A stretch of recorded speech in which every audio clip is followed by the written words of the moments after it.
پھر ہر نبی کا اپنی امت پہ ہمیشہ اثر مرتب ہوتا ہے۔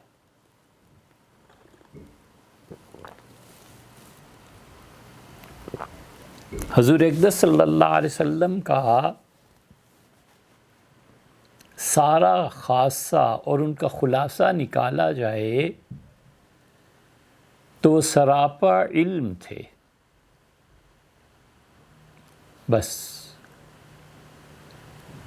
علم ان کی بہت بڑی صفت تھا۔ چنانچہ اس بات کا ثبوت فراہم نہیں ہو سکتا،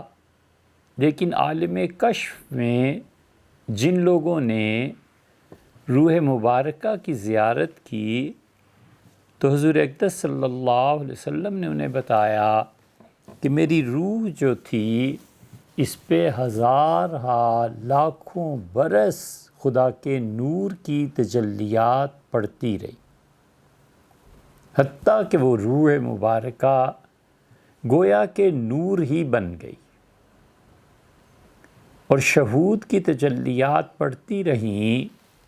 اور وحدت الشہود اور وہ چیزیں جب صوفیہ پہ کھلی ہیں تو پھر حقیقت محمدی اور حقیقت احمدی ان پر کھلی، اور حقیقت احمدی پہ یہ گمراہی مرزا طاہر کے ہاں ملتی ہے۔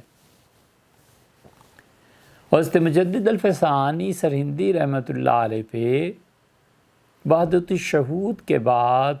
ان کی تحریرات سے معلوم ہوتا ہے کہ کوئی اور جہان بھی کھلا تھا۔ کاش کہ اللہ تعالیٰ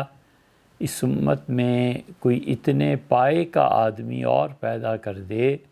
جو اس تیسرے جہان کی خبر دے کہ وہ کیا چیز تھی، اور پھر اسی طرح روح مبارکہ پر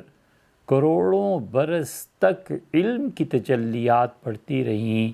اور اللہ کی صفت علم نے اور اللہ کے نام علیم نے اور اللہ کی اس صفت نے حضور صلی اللہ علیہ وسلم کی روح مبارکہ کی تربیت کی۔ اسی علم ان کا خاصہ ہے، اور قیامت تک کے لیے ان کی امت میں جو علم ہے وہ کسی بھی حال میں موجود رہے گا۔ اگر چاند وقتی طور پر گہنا گیا ہے تو اس کا یہ مطلب نہیں ہے کہ وہ غروب ہو گیا ہے۔